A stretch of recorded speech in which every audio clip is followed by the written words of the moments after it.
Donc, c'est un plaisir de vous accueillir ce matin après 2 ans sans s'être vus. C'est sous le thème Enfin, on se retrouve qu'il nous fait plaisir de vous voir en si grand nombre. Je vous dirais qu'on est pratiquement 200 personnes. Nous avons préparé une journée spéciale pour vous en espérant qu'elle va être à la hauteur de vos attentes. Pour la suite, j'inviterai Sébastien Vachon à venir présenter notre premier conférencier. Bonjour à tous. Merci d'être là. Merci de vous déplacer, peu importe vous êtes où ici au Québec. Donc, M. Gros-Louis, un formateur, conférencier et consultant sur l'approche orientée vers les solutions, sur les autres approches collaboratives et sur les problèmes de dépendance depuis 1995. Donc, la conférence d'aujourd'hui est inspirée de l'approche brève orientée vers les solutions et distinctes de l'entretien motivationnel. Cette conférence propose des stratégies simples et efficaces pour créer l'alliance et la collaboration avec des clients non volontaires ou qui ne se reconnaissent pas de problème.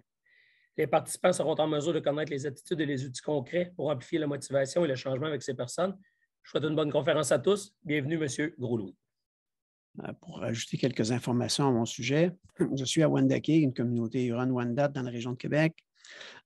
J'ai écrit un livre sur l'approche orientée vers les solutions. Si vous voulez aller plus loin dans la compréhension de ce que je vais vous présenter, vous pouvez aller sur mon site web, vous allez trouver une revue électronique ainsi que de nombreux autres documents sur mon site web. En plus de cette activité que je présente sur les clients peu motivés et non volontaires, là, je vais présenter seulement les non volontaires ce matin. J'ai aussi une journée sur des intervenants efficaces. J'ai 2 journées sur la formation de base orientée vers les solutions, 2 journées sur la formation avancée et j'ai 2 jours sur des clients difficiles, donc pour dissoudre la résistance. Et j'ai des journées d'intégration pour les gens qui veulent aller plus en profondeur dans la compréhension de l'approche. Et j'offre aussi de la supervision individuelle auprès des intervenants. Et évidemment, je me déplace et je me donne des formations, des conférences un peu partout dans le monde francophone. Alors, le but de la conférence, ça a déjà été présenté un peu par M. Sébastien. Donc, je vais vous présenter un peu le concept de la motivation d'une façon qui va permettre de mobiliser des clients non volontaires. Je vais présenter aussi des attitudes, un langage, quelques mots, des subtilités de langage pour favoriser la collaboration. Et je vais vous présenter aussi la façon de préciser un résultat attendu. Et je vous propose aussi un petit exercice justement pour préciser un résultat attendu. J'agrémente aussi la présentation de quelques petites pensées des Premières Nations, colorer un petit peu la présentation. Alors, la motivation, c'est un grand domaine. Il y a beaucoup de gens qui définissent ce que c'est la motivation. Je vais vous passer rapidement quelques idées par rapport à les conceptions de la motivation par lesquelles je suis passé quand je suis rentré comme intervenant. Parce que mon premier emploi que j'ai occupé comme psychologue, c'était en 1980. J'étais à Saint-Anne-des-Monts, en Gaspésie, dans un centre de traitement en alcoolisme toxicomanie. Et la conception qu'on avait, en tout cas, la conception que les intervenants avaient à l'époque, c'était pas mal celle-ci, c'est-à-dire la motivation. C'était quelque chose qui était dans la personne. Et si la personne ne l'avait pas, bien, on va attendre. On espérait que la prochaine fois qu'elle va revenir, qu'elle va être prête. Donc, il y avait un peu l'idée que quand elle va atteindre le fond du baril, bien, elle va être prête à changer. L'inconvénient, évidemment, de ce genre de conception-là, c'est que c'est l'intervenant qui décide c'est quoi une bonne motivation.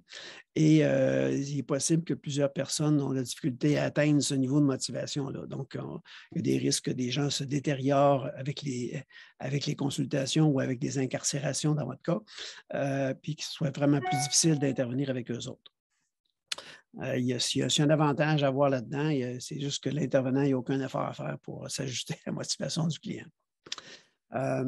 Ensuite, dans les années 80, 2 psychologues américains, Prochaska et Clemente, se sont intéressés à définir qu'est-ce qu'était la motivation. Ils ont établi 5 ou 6 étapes par lesquelles les gens passent avant de changer un comportement.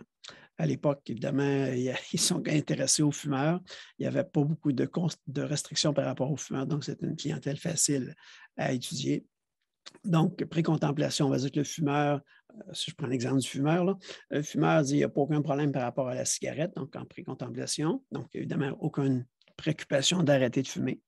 En contemplation, le fumeur commence à observer des inconvénients associés à la consommation de cigarettes Mais il y a toujours un mais. Alors, je ne suis pas tout à fait prêt à passer à l'action, c'est peut-être pas le bon temps. En tout cas, il y a toujours un mais qui fait que la personne ne passe pas à l'action. En détermination, bien, le fumeur dit oui, là, je suis prêt à changer ou à faire quelque chose par rapport à ça. Il va voir dans son environnement s'il y a une solution qui lui convient pour arrêter de fumer. S'il en trouve une, bien, il va passer à l'action. Et par la suite, il devra développer des stratégies pour maintenir sa décision ou son changement. Et si ça ne marche pas, bien, il va rechuter et il peut retourner en pré-contemplation ou en contemplation. Donc, ce qui est intéressant dans ce tableau-là, c'est que pour une fois, les intervenants avaient un rôle, parce que Prochaska Di Clemente proposait que le rôle de l'intervenant, c'était d'aider la personne à passer d'un stade au stade suivant, de pré-contemplation à contemplation et de contemplation à détermination. Si on prenait une photo instantanée de ces personnes-là, si on prenait une photo des fumeurs sur le trottoir, on voulait savoir à quel stade ils se trouvaient, on avait 50 à 60 des gens en pré-contemplation, 30 à 40 étaient en contemplation et seulement 10 à 15 étaient en détermination.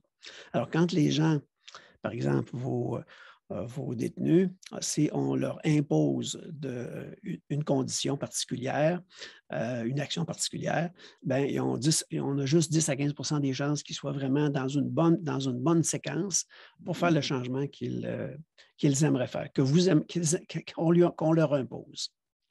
Ce qui est intéressant dans cette conception-là, c'est que pour une fois, l'intervenant a une responsabilité ou un rôle. La motivation, c'était plutôt une position par rapport à une façon de voir le changement. C'est une espèce d'étape par rapport au changement. Moi, quand j'ai pris connaissance de ces idées-là dans les années 90, j'étais dans un centre à Sorel et en dépendance en Sorel. Et bien, j'étais très enjanté je vais essayer de faire quelque chose avec ces idées-là avec mes clients. Donc, on a préparé tout le centre au complet. On était très actifs pour essayer de mettre en place ces idées-là. Et quand moi, je les ai appliquées avec mes clients, je ne sais pas si moi, j'étais vraiment pas tellement bon à ce moment-là pour comprendre ces idées-là. Ces idées-là aussi étaient associées à l'entretien motivationnel là, de Miller. Quand j'essayais d'appliquer ces idées-là, ça n'a pas fait une grande différence dans ma pratique. Je ne comprenais pas pourquoi ça ne fonctionnait pas à l'époque. J'essayais vraiment d'être compréhensif, d'être supportant, d'accueillir la personne, de ne pas faire de jugement, d'accepter la position du client. Mais quand je regarde un peu ce que je faisais à l'époque, j'étais quand même beaucoup centré sur le problème. Quand tu travailles en dépendance, bien évidemment, la personne, quand elle dit qu'elle n'a pas de problème de dépendance, bien là, ce qu'on essaie de faire, on essaie de la faire réfléchir sur son problème. Donc, c'était beaucoup centré là-dessus. D'ailleurs, l'entretien motivationnel, comment on peut le faire réfléchir là-dessus de façon sans mettre de pression et tout ça. Et ce qui apparaissait dans ce travail-là, c'est que les clients, rapidement, bien, ils voyaient bien où est-ce que je m'en allais avec ça, avec mes skis, et ils voyaient bien que j'essayais de les faire reconnaître qu'ils pouvaient avoir un problème par rapport à leur dépendance. Donc, dans les faits, c'était des idées très intéressantes, mais dans l'actualisation ou dans la façon d'intervenir avec le client, je n'étais pas tout à fait à l'aise avec ça. Et je pense que c'était un petit peu plus long comme travail pour leur faire reconnaître qu'il y avait une difficulté par rapport au problème. Donc, j'ai dû essayer, j'ai continué ma recherche, parce qu'à l'époque, étant un psychologue qui a travaillé longtemps dans les centres de dépendance, j'ai beaucoup aimé travailler avec cette clientèle-là. Donc, j'étais à la recherche d'une façon de travailler avec eux autres pour les garder en suivi, parce que le taux de rétention des clients n'est pas très élevé en dépendance. Par la suite, j'ai connu dans les années 80 aussi la thérapie brève. À l'époque, ça m'a été présenté en thérapie brève stratégique. On identifie qu'il y avait 3 types de relations thérapeutiques. Donc, les acheteurs, c'est des gens qui disent « oui, j'ai un problème » et qui se sentent responsables de le régler. Les demandeurs, c'est disent « oui, j'ai un problème, mais ils ne font pas partie de la solution ». On pourrait dire des gens qui pourraient être en contemplation. Et les visiteurs, bien, les gens qui ne se reconnaissent pas de problème, donc évidemment qui n'ont aucun intérêt à chercher une solution, des clients non volontaires, donc c'est ceux qu'on va voir, que je vais vous présenter aujourd'hui. Les gens qui sont en pré-contemplation, si on prend le modèle de Prochaska et Di Clemente. Donc, dans cette façon de voir les choses, on dit que la motivation, c'est le type de relation que l'intervenant réussit à créer avec le client. Donc, dans ce modèle-là, c'est la responsabilité de l'intervenant de créer une relation de type acheteur avec le client. Donc, il y a quand même des choses qui se rapprochent un peu de Porchesca di Clemente au niveau des catégories. Il y a peut-être des petites nuances. Moi, quand j'ai pris connaissance un peu de ces idées-là, c'était encore avec le modèle qui était centré sur le problème. Donc, moi, encore là, j'avais été intéressé de comprendre ces trois types de relations thérapeutiques-là.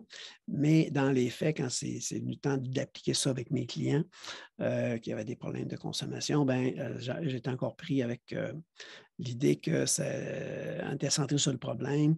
Et malheureusement, quand on se sent sur le problème, ça crée de la résistance. Par contre, l'intérêt, c'était de miser davantage sur la relation avec le client, de développer une relation plutôt positive et agréable avec le client, ce que nous propose aussi l'entretien motivationnel aussi. Ce n'est pas du tout dans cet esprit-là, mais le petit blocage qui faisait que ça n'a pas fait de différence dans ma pratique, c'est toujours l'accent sur le problème. La réduction des méfaits, donc probablement que vous devez connaître ça aussi, c'est politique au niveau de la santé publique qui part de la motivation de la personne sans jugement, c'est-à-dire quelqu'un qui veut, qui prend des drogues, qui veut éviter d'avoir le sida ou d'avoir des MTS, mais on va lui proposer des façons de consommer sa consommation de drogue sans que ça lui cause des problèmes. À ce moment-là, donc on accepte que la personne continue à s'injecter des drogues, par exemple, puis on va lui enseigner des stratégies d'injection qui vont être sécuritaires, qui ne causeront pas de problème de santé. Donc, on accepte la motivation de la personne. Hein. Sa motivation, c'est je ne veux pas avoir de maladie, je veux continuer à prendre les drogues, mais je ne veux pas de maladie. Le gros avantage de cette position-là, c'est qu'on part de la motivation de la personne qui est là, c'est-à-dire je ne veux pas de maladie ou je ne veux pas de conséquences associées à mon problème, et pour créer un lien avec la personne. Et ce lien-là va justement souvent être la porte d'entrée pour que la personne accède à des services finalement dans le réseau public. Parce que souvent, ces programmes-là, ce sont souvent des organismes communautaires qui vont chercher des gens dans la rue et qui vont graduellement les amener dans leur maison, et éventuellement, qui vont pouvoir continuer leur cheminement dans les ressources publiques. Donc, gros avantage dans cette façon de voir les choses. On prend la motivation de la personne sans juger et on peut créer une alliance avec des gens, qui ne seraient pas rejoignables autrement, puis qui risquent d'être une porte d'entrée super intéressante par la suite dans les services publics. Alors, si on prend des recherches en alcoolisme avec des hommes violents, quand on essaie de comparer les résultats avec les gens qui viennent de façon volontaire versus des gens qui viennent de façon non volontaire dans les services. Dans les services soit en toxicomanie ou dans les services pour les hommes violents. Quand on compare les résultats de ces deux populations-là, de façon systématique, moi j'avais fait des études dans les années 90 avec des adolescents, de façon systématique, on n'observe aucune différence dans les résultats. Ça peut être assez renversant de savoir ça, mais c'est les faits. C'est-à-dire, quand on regarde les gens, une cohorte de gens qui viennent de façon volontaire dans les services en toxico ou en violence, puis on les compare avec des cohortes qui viennent de façon volontaire, il n'y a pas de différence entre les deux cohortes. Donc, comment expliquer que des gens qui viennent, qu'on dit souvent, parce que souvent on a tendance à dire que des gens qui viennent de façon non volontaire dans les services, ce n'est pas une bonne motivation. C'est une motivation qui fera que les gens ne changeront pas. Comment expliquer ça? Donc, la théorie des bas-fonds se trouve être invalidée de cette façon-là. Donc, on n'a pas besoin d'attendre que les gens soient très creux dans leur problématique pour changer. C'est ça que ça veut dire. Ça veut dire finalement, on n'a pas besoin d'attendre ça. Ça veut dire aussi que probablement, fort probablement, une motivation externe, c'est-à-dire la pression, par exemple, dans votre cas, d'aller à l'école, est aussi efficace qu'une motivation interne. C'est-à-dire la personne qui décide elle-même d'aller dans les cours en détention, cette motivation-là est aussi efficace l'une que l'autre. Comment on peut expliquer ça? Comment on peut expliquer qu'une motivation externe est aussi efficace qu'une motivation interne? Moi, je pense que c'est l'idée que toute motivation est une bonne motivation. On n'a pas à mettre d'étiquette sur externe, une motivation externe, donc quelqu'un qui vient avec une pression externe, c'est une moins bonne motivation. Ça, c'est dans la tête des intervenants. Malheureusement, on a souvent un peu ce discours-là. Hein, quand la personne va être prête, quand elle va être vraiment motivée, bien, elle va changer. Ce n'est pas ce que la recherche nous indique. Toute motivation, toute motivation est aussi bonne, qu'elle soit interne ou externe, elle est aussi bonne. C'est ça qu'il faut retenir un peu de ces travaux de recherche qui sont des études québécoises, là, mais c'est quand même des données qui sont répliquées un peu partout à travers la planète. Alors, qu'est-ce que ça veut dire concrètement, ces données-là? Ou qu'est-ce que ça m'amène à dire? Ça m'amène à vous présenter ma conception de la motivation. La conception de la motivation, je prends un client non volontaire, donc une personne qui est obligée, par exemple, de suivre des cours. Je ne pense pas qu'ils sont tous obligés de suivre des cours chez vous. Je pense qu'ils doivent y aller un petit peu de façon volontaire. Mais ils ne viennent peut-être pas toujours avec un dessin ou avec un objectif ou une intention de réussir l'école, par exemple. On peut dire peut-être qu'ils viennent de façon... ils viennent à l'école, pas nécessairement pour réussir. Donc, un non-volontaire, on pourrait dire, je prends l'exemple qui vous concerne vous, ça peut être un détenu qui s'en vient à l'école, mais si on regarde son désir de réussite scolaire, on pourrait dire qu'il est non-volontaire pour la réussite. Hein, il n'est pas là pour la réussite. Il est là peut-être parce qu'il va avoir un petit montant supplémentaire, ou peut-être que ça va être une façon de réduire sa peine ou de sortir de probation plus rapidement. Donc, sa motivation, c'est peut-être pas de réussir, c'est probablement d'avoir ce petit revenu supplémentaire ou d'avoir, comme peut-être disait le présentateur précédemment, d'avoir un petit peu d'oxygène en dehors de la cellule, donc de sortir de son milieu et d'avoir ça.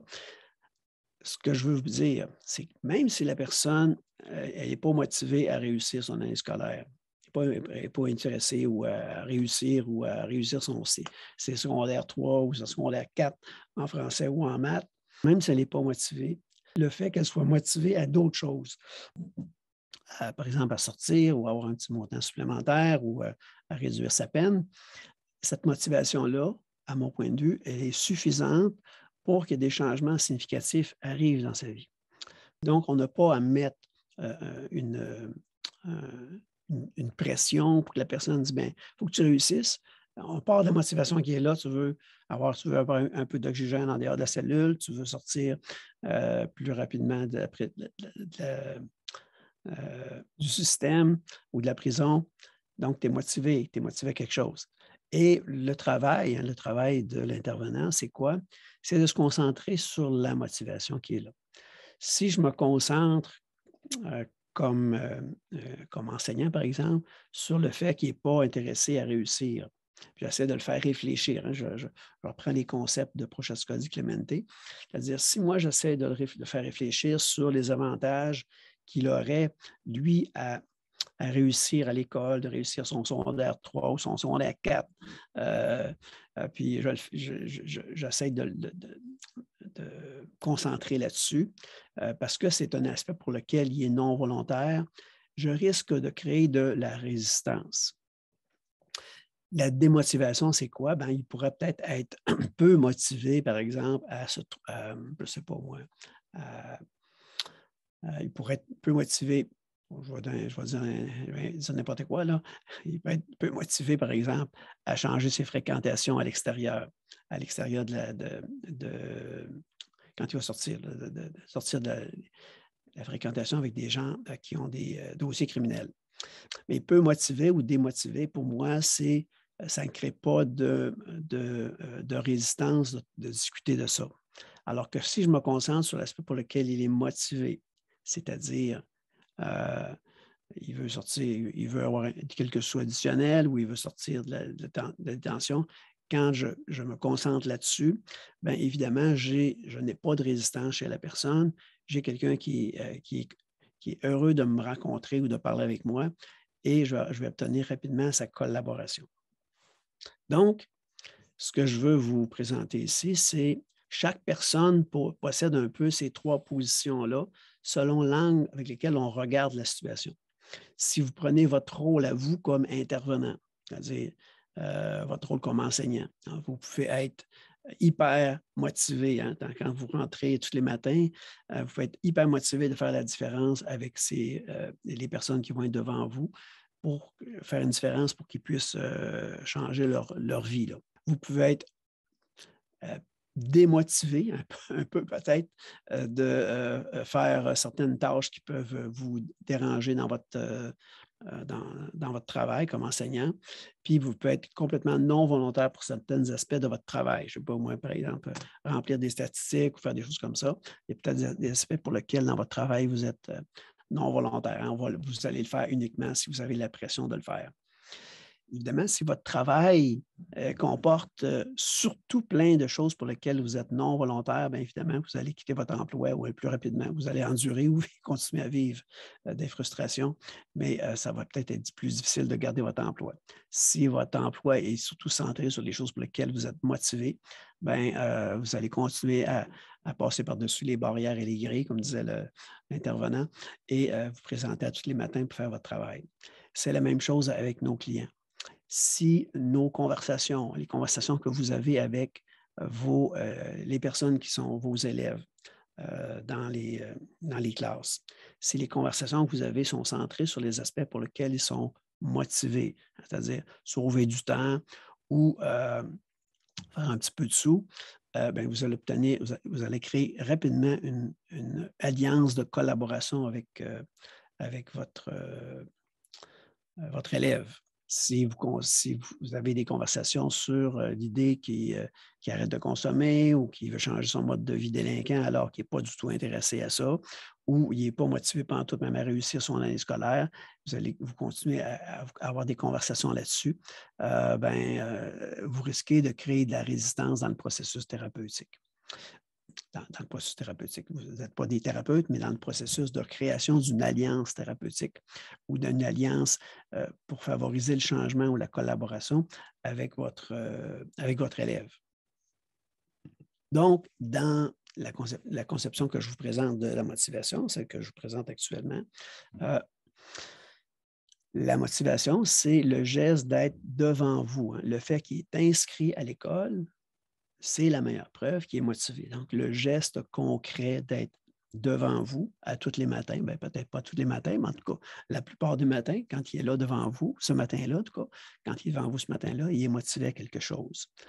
Votre tâche à vous, c'est de vous concentrer sur ça. Hein? Donc, tu es inscrit, tu es ici à l'école, donc tu veux quelque chose pour toi. Comment cette action-là, hein, d'être ici, comment cette action-là peut faire une différence dans ta vie? Hein? Donc, c'est ça qui nous intéresse. Donc, on voit la personne comme quelqu'un de motivé, sans jugement. C'est-à-dire, même si elle ne veut pas réussir, même si elle ne veut pas sortir de son mode de vie délinquant, dans ses paroles, évidemment, ce n'est peut-être pas des choses qu'ils vont dire devant un intervenant qui va faire des rapports à son agent de probation, mais en tout cas, même s'ils disent ça, l'idée, c'est de ne pas se laisser influencer par ça et de dire, cette personne-là devant moi, elle est motivée à quelque chose. Et j'ai une emprise, j'ai une action que je peux faire pour créer une alliance avec cette personne-là. Donc, évidemment que la motivation peut être juste d'être assise devant vous, d'être assis à l'école. Ce n'est peut-être pas assez pour réussir l'école ou pour avoir des comportements adéquats qui vont faire que vous allez peut-être l'endurer toute l'année, hein, ou en tout cas, si elle est 6 mois devant vous, si elle a des comportements désagréables ou non conformes à un étudiant qui veut réussir, là, ben ça va être désagréable pour vous. Hein. Donc, c'est-à-dire que vous allez, cette motivation-là, peut-être, elle n'est pas suffisante des fois, même si elle est suffisante pour apporter un changement, peut-être qu'elle n'est pas suffisante pour que cette personne se conforme à devenir un bon élève. Alors, qu'est-ce qu'on fait finalement pour l'aider à se conformer à être un bon élève?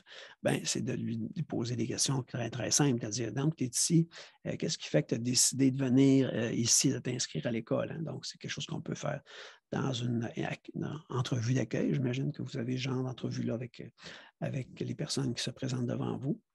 Donc, la personne va peut-être dire, ben, moi, je veux avoir quelques sous. On va dire, bien, la question qu'on pourrait poser, c'est quelle différence ça va faire pour toi d'avoir ces quelques sous-là?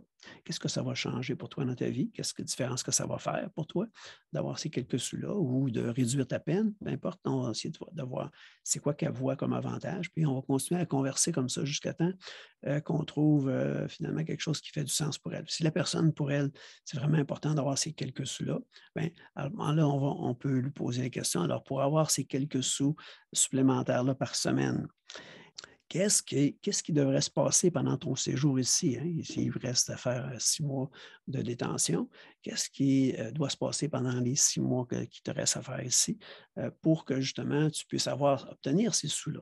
Et c'est la personne elle-même qui va formuler, qui va dire hein, les comportements qu'elle devra devoir adopter pour avoir ses sous. Donc, évidemment, si elle crie dans la salle, elle refuse de faire les travaux, elle parle tout constamment, puis elle ne fait pas les tâches qu'on lui demande, évidemment que vous ne pourrez pas continuer à la tolérer dans le local. Donc, c'est elle qui va devoir finalement dire, bien, si je vais avoir quelques sous-là, voici les comportements que j'ai besoin d'adopter. Donc, c'est quoi l'avantage de cette position-là? C'est que tout de suite, vous créez un lien rapide avec votre élève, c'est-à-dire, tu viens ici pour avoir ces quelques sous-là. La réussite, ce n'est pas ton objectif principal. Et j'accepte ça comme point de départ. Mais ce point de départ-là, bien évidemment, si la personne veut rester dans le cadre de l'école puis obtenir ces quelques sous, elle doit développer des comportements qui vont être associés à être un étudiant qui se comporte bien, en tout cas, en classe. Est-ce qu'il n'étudiera pas, mais en tout cas, il y aura au moins des comportements qui vont être acceptables. Et l'adoption de ces comportements-là, avec le temps, va créer du changement. Je l'ai dit tantôt au niveau des recherches, que la personne vienne, peu importe la motivation, il va y avoir du changement qui va se produire. L'inconvénient de cette façon de voir les choses, hein, c'est que ce n'est pas facile pour l'intervenant de voir les choses de cette façon-là. Pourquoi?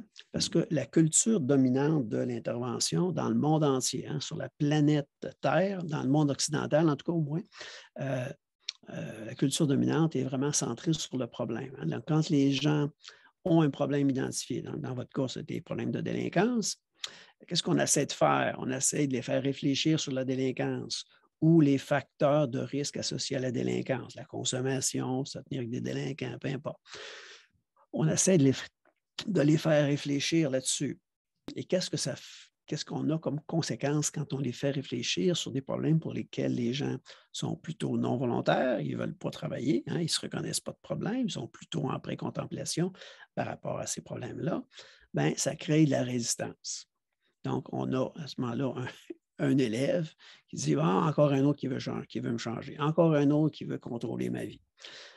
C'est ça qu'on a comme réaction. Alors, quand on a ce genre de réaction-là, bien, ça devient difficile à ce moment-là pour la personne de collaborer avec vous puis de se plier finalement aux conditions d'un élève qui va bien participer. Hein. Ça ne dit pas peut-être un élève qui va réussir, mais au moins un élève qui va fonctionner adéquatement dans la classe. Alors que quand on se concentre sur la motivation que la personne a, sans essayer de rajouter d'autres choses, on va avoir une meilleure collaboration, on va avoir un meilleur lien avec la personne.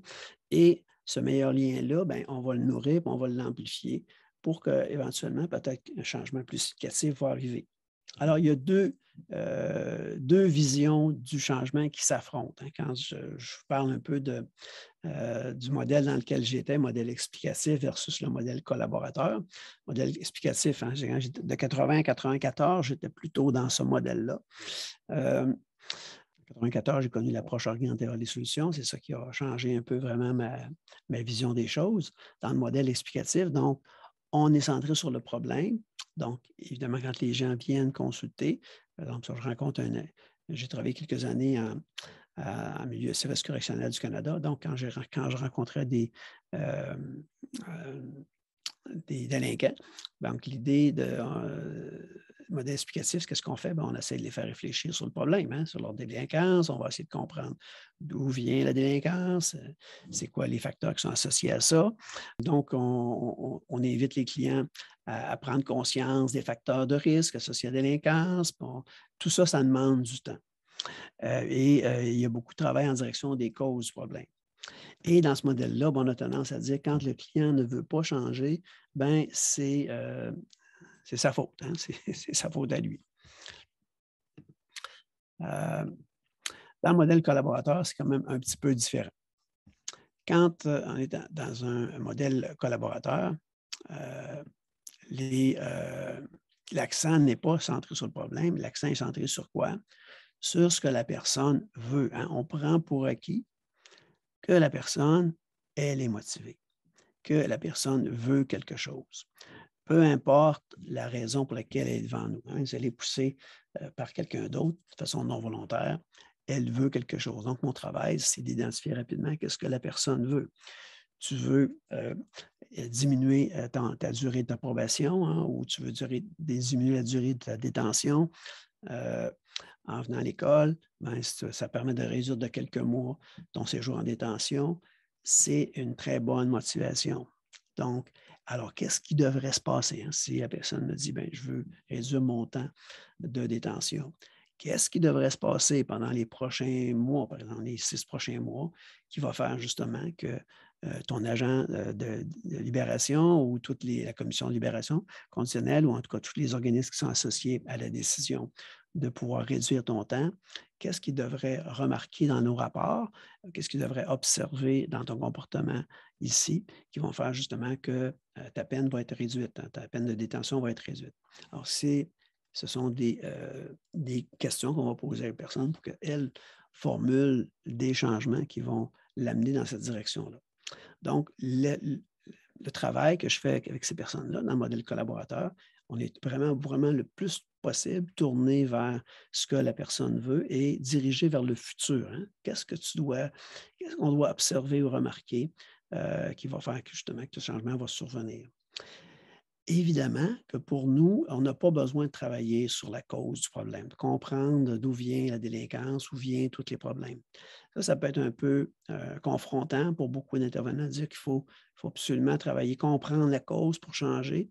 Moi, dans mon expérience, depuis 1994 que je travaille de cette façon-là, travailler sur la compréhension des problèmes, ça n'a pas vraiment aidé beaucoup à... Je ne dis pas que c'est contre-productif, mais ce n'est pas nécessaire du tout pour faire le changement. Quand on travaille sur ce que la personne veut, c'est-à-dire le changement souhaité, on obtient plus rapidement une collaboration. Le changement peut se faire vraiment de façon vraiment beaucoup plus rapide, tant qu'à moi, travailler de cette façon-là. Et ce qui est important aussi dans le modèle collaborateur, c'est quand il y a de la résistance dans la collaboration avec la personne qui est devant moi, ça vient toujours de moi. C'est-à-dire que moi, comme intervenant, si j'observe de la résistance, c'est-à-dire la personne n'a pas envie de me répondre, n'a pas envie de me parler, la plupart du temps, c'est que j'ai fait des actions qui n'étaient pas utiles. J'ai posé des questions qui étaient dérangeantes pour la personne. En tout cas, j'ai fait quelque chose qui a déplu à la personne. Alors, mon travail à moi, c'est d'arrêter de poser des questions qui déplaisent au client, à la personne qui est devant moi, et poser des questions qui vont favoriser la collaboration. Donc, j'ai quand même une responsabilité importante comme intervenant pour établir vraiment une collaboration qui va favoriser la conversation puis favoriser le changement. Donc, toute conversation, hein, je reviens là-dessus, toute conversation doit porter sur ce qui est la personne veut et ce sur quoi elle est motivée. Si ma conversation porte sur des aspects pour lesquels elle est peu motivée ou non volontaire, ce n'est pas productif. Ce n'est pas productif du tout. Quelques données de recherche, parce que quand j'ai commencé à travailler avec le modèle collaborateur en 1994, pendant la première année de ma pratique avec ce modèle-là, dans cette façon de travailler-là, j'ai analysé tous mes clients que j'avais en suivi, mes clients avec des problématiques de dépendance. À l'époque, je travaillais dans 2 centres en toxico, un à Québec, un sur la Rive-Sud de Québec, puis je commençais aussi une pratique privée. Le taux de rétention qui était d'un modèle traditionnel autour de 40 hein, c'était assez faible, mais c'était à peu près les taux moyens à l'époque en dépendance. Et j'avais 25 de clients qui atteignaient leur objectif. Dans le modèle collaborateur, mon taux de rétention passait à 90 et le taux d'efficacité, donc 85 Donc, pour moi, ces données-là, ça faisait juste confirmer que ce que je ressentais dans le bureau avec mes clients, que de travailler de cette façon-là, donc en acceptant la motivation de la personne comme elle était, telle qu'elle était formulée, sans aucun jugement, sans essayer justement de changer quoi que ce soit, que ça favorisait vraiment le changement chez la personne, plutôt que d'essayer d'imposer. Parce que ce qu'il faut savoir, en délinquance, vous savez, j'aurais tendance à penser que vous avez beaucoup de personnes qui sont non volontaires. Quand on travaille en dépendance, la majorité de nos clients sont aussi non volontaires. Donc, ils viennent souvent consulter sous la pression de quelqu'un d'autre. Donc, c'est pour ça que c'est des données qui sont assez semblables probablement dans le domaine de l'intervention en dépendance puis en délinquance. Alors, je vous propose un petit exercice. Ceux qui sont dans des groupes, vous allez pouvoir le faire en diade de 2 à 2, parce qu'il y a 3 personnes, vous le ferez à 3. L'exercice, c'est le suivant. Avec un collègue qui est devant vous, ceux qui sont tout seuls, vous allez être obligé de le faire tout seul, parce que je pense que de diviser de regrouper les gens qui sont seuls, ça va être trop compliqué. Quand il y a à peu près 118 participants, là, ça va être vraiment difficile de regrouper les gens qui sont seuls à seuls. Alors, quand vous êtes seul, essayez de le faire par vous-même, peut-être de façon écrite, en l'écrivant. Vous pouvez l'écrire, puis vous écrivez votre réponse. Là. De cette façon-là, il y a plus de chances que ça fonctionne, mais évidemment, c'est un petit peu plus difficile tout seul. Alors, c'est quoi l'exercice? Il y a une personne qui va faire le rôle, quand vous êtes 2, là, une personne qui va faire le rôle de l'intervenant. Si vous êtes seul, vous faites les 2 rôles. Là. Supposons que vous devenez habile à mobiliser vos clients, vos étudiants non volontaires, ceux qui ne collaborent pas. Quelle différence que ça va faire dans votre travail? Donc, vous avez trouvé une réponse à ça. Une réponse qui pourrait être, peut-être que je vais être plus calme ou je vais me sentir plus détendu dans mon travail. Je vais peut-être me sentir plus en confiance. Bon, supposons que vous répondez ça, je vais me sentir plus en confiance. La personne qui est avec vous, supposons justement que vous vous sentez plus en confiance. Vous reprenez la réponse, puis vous posez encore une autre question. Quelle différence ça va faire dans votre travail, pour vous, dans votre travail, le fait de vous sentir plus en confiance? Qu'est-ce que ça va faire? Si j'ai plus en confiance, peut-être que je vais être plus détendu, puis je vais peut-être être plus souriante dans mon travail. La personne va reprendre la réponse, c'est-à-dire que supposons que vous êtes plus souriante, vous êtes plus détendu. Quelle différence ça va faire pour vous et pour votre travail? Donc, vous répétez ça trois autres fois. Peut-être qu'après, au bout de 4-5 reprises, vous allez avoir épuisé les réponses de la personne et vous changez de rôle. Quel est le but de cet exercice-là? Le but de l'exercice est essentiellement de pratiquer une activité, pratiquer vraiment, tant qu'à moi, une des stratégies les plus intéressantes pour mettre à jour le changement souhaité par la personne et mettre à jour aussi davantage sa motivation. C'est ça qui est le but recherché. Puis en même temps, c'est le fait aussi de vivre l'expérience. Comme vous pouvez voir un peu l'effet un peu de ces questions-là sur vous en vous les faisant poser. Puis quand vous prenez le rôle de celui qui pose des questions, quand vous êtes plus que 2 là, dans une salle, ça vous permet de voir qu'est-ce que ça implique de travailler de cette façon-là. Ce que ça implique, dans mon sens, de faire l'exercice, ça implique d'accepter la réponse de la personne, de ne pas ajouter d'autres choses et de prendre pour acquis que cette personne-là, la réponse qu'elle va vous donner, c'est une bonne réponse. Et j'accepte la réponse sans jugement. Donc, il y a un peu la position ou l'attitude de ne pas savoir qui est proposée dans cette activité-là. OK, alors je vous laisse 10 minutes à partir de maintenant, puis on reprend au bout de 10 minutes. Il y a quelques questions dans le chat que j'ai observées. Avant de prendre les questions dans le chat, j'aimerais savoir peut-être quelques commentaires suite à l'exercice, sur l'exercice qui a été fait. Qu'est-ce que ça a eu comme effet quand vous étiez celui qui se faisait poser les questions ou quand vous avez posé les questions? C'est quoi l'expérience des gens? Donc, en faisant votre exercice, j'ai réalisé que en ayant cette capacité-là de mobiliser les non-volontaires, je suis plus motivé à essayer des nouvelles approches dans mon enseignement. Ça me fait rentrer dans une zone de confort éducatif, puis ça développe ma confiance en moi au fil du temps, puis ça me permet de boucler cette boucle-là, puis d'être toujours un peu dans le développement personnel. Voilà. OK. Donc, intéressant pour vous? Très intéressant. OK. Merci beaucoup. Autre réaction? Commentaire? Oui, Sybille Godard. Bonjour. Bon, alors, vu que personne ne parle, je vais dire un mot. Juste un petit truc, ce que je trouve vraiment intéressant dans votre démarche, c'est le fait, quelque chose dont on parle de plus en plus, c'est de créer finalement un lien affectif à la base avec la personne qui est là. Puis j'ai fait l'exercice seul. Okay. Mais ce que ça me fait réaliser d'autant plus, c'est que de faire ça, ça aide pas seulement l'élève à se sentir accepté, supporté, aimé quelque part, mais ça m'aide moi aussi là-dedans, à la base, à sentir un lien affectif, positif avec cette personne-là. Puis je crois, ça m'appartient, mais je crois que tout découle de ça, que ce soit à l'école ou ailleurs. De se sentir accepté, finalement, ça crée ça pour nous aussi, les enseignants. Ça, c'est vraiment intéressant. Et je vous remercie, vous êtes génial. Voilà. Merci beaucoup. Vous voyez que vous avez comme une responsabilité de développer un lien positif avec la personne. Hein? Ça va faire une différence. Oui, André Chamberlain. Donc, ce que je voulais dire, en fait, c'est que oui, le lien affectif, mais il y a aussi la part de l'approche collaborative que vous avez parlé. J'ai laissé un texte dans le chat à propos de ça. Je trouve ça intéressant, puis je trouve ça aussi confrontant pour les enseignants ici, parce qu'on a souvent une clientèle non volontaire. Et le fait qu'elle soit non volontaire, ça fait en sorte qu'on,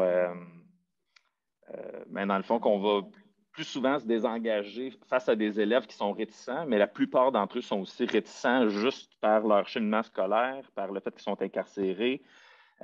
Puis ça, dans le fond, changer notre mindset comme enseignant, se le faire dire, c'est quand même tout un changement de culture. C'est pas facile à faire. Ça fait aussi partie un peu de la culture carcérale d'avoir comme les gardiens, puis toute l'ambiance un peu où le détenu a la responsabilité de changer, doit se motiver à trouver comme des solutions, mais quand on regarde l'historique aussi, quand on regarde l'histoire de ce détenu-là, je veux dire, il a souvent été laissé à lui-même, puis dans un contexte carcéral, oui, il n'a pas le choix, il doit faire son temps, mais il n'a probablement pas les conditions affectives, comme disait Sybille juste avant, pour se sortir de là. Donc, il faut mettre quelque chose en place, il faut créer, c'est pas de travailler à sa place, mais c'est de créer des conditions les plus gagnantes possibles pour l'amener à réussir. Les conditions gagnantes, là, c'est pas... Bon, il y a dans le delivery comment est-ce qu'on enseigne, mais il y a aussi tout l'environnement dans lequel l'élève est accueilli à l'école, le matériel qu'on lui donne, les ressources qu'on lui offre.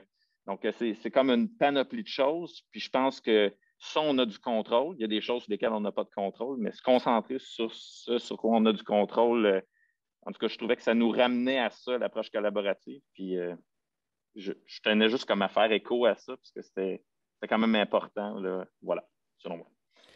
Merci beaucoup, M. Chamberlain. Effectivement, dans le chat, vous dites, quand on a tendance à voir que c'est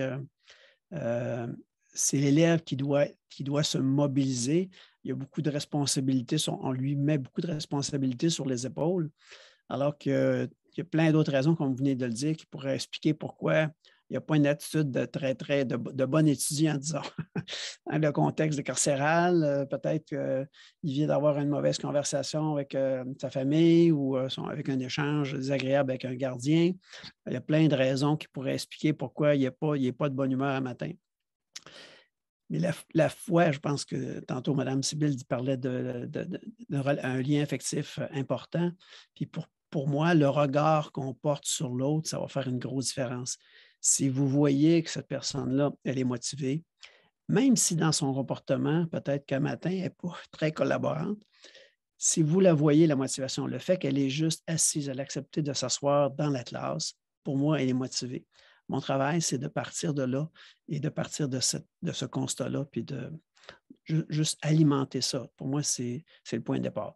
Est-ce que juste cette conversation-là avec la personne sur le fait qu'elle est assise là puis qu'elle a accepté de venir, même si elle a eu des frustrations le matin avec son agent ou avec un gardien, peu importe, là, le fait que juste la féliciter d'être là, c'est de dire je reconnais que tu as fait un effort pour être là. Et juste ça, ça peut faire une différence dans sa façon de collaborer ou de participer à sa journée d'étudiant. Alors, d'autres commentaires ou observations sur l'exercice? Je ne sais pas s'il y a d'autres commentaires sur l'exercice ou s'il y a des questions, parce qu'il y a des gens qui disent on pourrait peut-être poser des questions aussi. J'ai vu qu'il y avait une question sur les statistiques. Je ne comprends pas exactement quelle est la question sur les statistiques. Je ne la comprends pas, la question. En tout cas, je pense que la personne qui a posé la question, c'est Max L. Peut-être que vous pourriez poser. Bonjour. Ma question, dans le fond, c'était juste parce que tu avais tes deux stats de, mettons, tu avais ta rétention de 90 % qui était après, puis au début, quand tu étais en traditionnel, tu étais à 40 % je pense. Mais j'étais juste curieux de la quantité de clients que tu avais avant-après. Parce que tu étais parti, mettons, que tu avais 1200 clients, puis que tu en as juste gagné 40 % versus. Tu comprends? Moi, le nombre de clients que j'avais avant, j'ai pris ma moyenne à moi de ce que j'avais là. Je voyais à peu près 50 clients du début jusqu'à la fin. J'en voyais à peu près 50 par année. Fait que c'est à peu près 40 % de taux de rétention. Puis c'est le taux moyen en dépendance à l'époque. Je n'étais pas un mauvais, puis je n'étais pas très bon non plus. C'est bon. C'était juste ça, la question? Oui, j'étais juste curieux de voir parce que tu me dis justement, mettons, que tu étais parti, tu en avais 50. Puis c'est ça, si à la fin, quand tu as rechangé, mais que là, tu avais juste, mettons, 10 clients, mais que tu en gardais 90, je suis comme oui. Non, j'ai 44 clients que j'avais eu pendant la première année de pratique. Là. Je me suis pris une année de tel mois à tel mois. J'ai pris 44 clients que j'ai vus du début jusqu'à la fin. Puis c'est les statistiques de mes 44 clients. OK, merci. Caroline Leduc, s'il vous plaît. Par rapport à la rétention, dans le fond, nous, on a fait quand même un virage par rapport à comment on accueillait notre élève. Puis maintenant, on l'accueille plus en collaboration justement pour voir c'est quoi son besoin exact. Puis je dirais qu'au quotidien, on la voit, la rétention. Les élèves restent plus à l'école parce qu'on est à l'écoute de leurs besoins. Fait que j'aurais tendance à dire que nous, on la vit, la statistique, sans avoir de chiffres précis. On voit quand même que nos élèves demeurent en classe plus longtemps. Simplement en changeant ces conditions-là? Oui, exactement. L'école au complet, là, on a comme eu un changement de cap dans les dernières années, dont le fameux EVR. Là, on accueille l'élève en connaissant ses besoins beaucoup plus. Puis avec l'offre de cours qu'on a pour eux, bien, on est capable justement d'aller avec ce qu'ils ont vraiment besoin dans leur cheminement. Puis ça paraît, le résultat est là. OK. EVR, est-ce que tout le monde connaît c'est quoi? Moi, je ne connais pas ça, mais est-ce que tout le monde connaît ce que c'est EVR? Au fédéral, c'est un cours d'accueil. Fait qu'en réalité, d'après moi, pas mal les gens autour de la table savent c'est quoi. C'est un cours comme pour expliquer comment l'école fonctionne, puis comment l'élève et ses forces et faiblesses. Puis ça amène beaucoup de discussions entre l'enseignant et l'élève. Fait que c'est un cours, nous, qui a été très gagnant, en plus de l'approche qu'on a mis au complet dans l'école. OK. Si vous permettez, M. Gros-Louis, oui. EVA, c'est Engagement vers sa réussite. C'est un programme du ministère de l'Éducation du Québec, donc pour l'ensemble des services en formation générale adulte, tant à l'extérieur qu'en milieu carcéral. OK. Donc, c'est pas... je ne suis pas du tout l'enseignement, donc je ne suis pas... Ça s'adresse à tout le monde. OK, donc tout le monde connaît ça. Oui. C'est juste moi qui ne connaissais pas ça. OK. Louis, dans le clavardage, Nathalie Bernier pose une question qui est assez... en tout cas, je vous la lis. Nous sommes dans une période de vidéoconférence. Pensez-vous que de faire des interventions ou des formations via la vidéoconférence ou par téléphone en format groupe pourrait permettre l'approche collaborative? Elle pose la question parce que c'est dans l'air maintenant de faire des rencontres en visioconférence. Dans le fond, la question, est-ce que ça s'applique en formule virtuelle, finalement, travailler de cette façon-là, où il n'y a pas vraiment de différence, où ça s'applique tout à fait, là, il n'y a pas vraiment de différence. Dans le fond, quand vous rencontrez l'élève, la même conversation que vous tenez en personne ou en virtuel, ça peut se faire. Là. Moi, je ne vois pas vraiment de différence. Là. Je ne sais pas si j'ai bien compris le sens de la question. Là. C'est sûr que le lien affectif est plus difficile à créer, je dirais. Là. Surtout si c'est en groupe. Ouais. Oui, mais en tout cas, pour faire encore du travail en virtuel depuis quelques années, là, depuis 2 ans, on était plus en virtuel, la façon de poser des questions et d'interagir avec les autres, c'est vraiment différent quand on est dans un modèle d'expert, c'est-à-dire l'expert qui sait ce qui est bon, puis quand on a un modèle collaboratif qui dit, je me fie sur toi pour trouver des bonnes réponses. Je te pose des questions en ayant la foi dans toi. C'est pas pareil. Quand tu es expert, tu dis, l'autre, là, il va se démerder pour... je vais lui dire quoi faire, puis il va trouver une solution dans une approche collaborative. Je ne suis pas l'expert. Ma job à moi, c'est de créer une bonne alliance avec la personne, puis de poser des questions pour que la personne trouve des réponses qui vont l'amener à avoir une meilleure vie, finalement. C'est ça, le travail. Puis cette foi-là dans le client, vous l'avez nommé tantôt dans les commentaires, c'est un ingrédient de base. Si on manque de foi dans le client, on commence à avoir un regard négatif envers le client, il va se comporter de cette façon-là. Quand on commence à douter du client, qu'est-ce qu'il y a comme réponse, qu'on a comme réponse de sa part, il va nous montrer justement qu'on doute de lui. Donc, il va se comporter de façon désagréable, malheureusement. Il y en a encore d'autres commentaires ou questions, mais je vais garder les questions en background peut-être pour la fin. S'il reste un petit peu de temps, je vais retourner mon PowerPoint. Merci pour les commentaires, merci pour la participation aux exercices. OK, alors, ce que la recherche dit qui fonctionne dans l'intervention, on parle plus du domaine de la psychothérapie que de la pédagogie, là, mais j'aurais tendance à croire que ça s'applique aussi en pédagogie. On constate qu'il n'y a pas d'approche. Il y a à peu près 400 approches en psychothérapie maintenant, là, plus de 400. Il n'y a pas une approche qui s'avère meilleure que les autres, malgré de nombreuses études qui comparent est-ce que mon approche est meilleure que la tienne. On arrive toujours au même résultat. Il n'y a pas de différence entre les approches. Par contre, il y a 5 facteurs qui expliquent le changement. Et ces 5 facteurs-là, je vais vous les présenter. Mais ces 5 facteurs-là n'expliquent que 13 % du changement. 13 %, voyez-vous. Donc, il y a 87 % du changement qui n'est pas expliqué par l'intervention, que fait le psychothérapeute. Donc, moi, j'appelle ça la contribution du client. Si ce n'est pas expliqué par l'intervenant ou le traitement, c'est le client qui fait quelque chose avec ça. Donc, ce que la recherche semble indiquer, on a un impact quand même minime. La psychothérapie, c'est efficace, mais on a quand même un impact assez restreint dans la vie de la personne. Quels sont les facteurs qui expliquent, qui interagissent? C'est des facteurs qui interagissent ensemble, là, les 5 facteurs ici, qui n'expliquent que 13 %. La personne de l'intervenant, c'est le facteur le plus important. La qualité du lien que j'ai créé avec la personne de l'alliance thérapeutique, c'est le deuxième facteur le plus important. Les attentes ou l'espoir que je réussis à susciter chez la personne, troisième facteur le plus important. La rétroaction, c'est-à-dire la capacité de mesurer, la mesure que je fais de mes interventions, ça explique 2 à 4 % de changement. Et l'approche, facteur le moins important de changement. Donc, qu'est-ce qu'on peut déduire de ces données-là, de ces données de recherche-là? Premièrement, on peut déduire que l'intervenant puis l'alliance thérapeutique, c'est le facteur le plus important. Alors, moi, comme intervenant, quelle est ma responsabilité? Ma responsabilité, c'est de développer un lien de qualité avec la personne. même si je suis en contexte d'autorité, même si peut-être les interventions que j'ai à faire risquent de pourrait avoir des conséquences sur le détenu.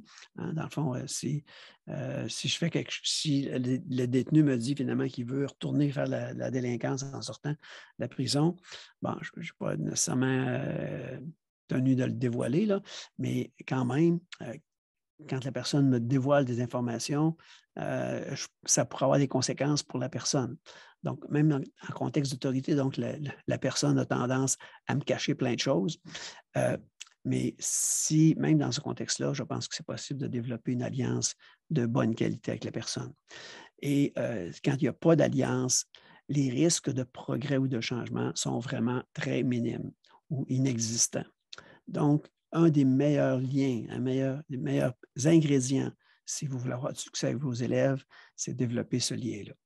Et un lien, c'est basé sur quoi? Il va être basé sur la foi que cette personne-là a des compétences et la foi qu'elle peut changer et cette vision-là positive qu'elle est motivée à quelque chose. Si elle est dans votre classe, elle est motivée à quelque chose. L'autre idée qui ressort un peu de ça, de ces données-là, c'est qu'il faut se centrer sur ce qui est désiré, le résultat attendu. Bon, le résultat attendu, j'en ai pas parlé jusqu'à maintenant, mais c'est ce que vous venez juste de faire dans l'exercice. Hein?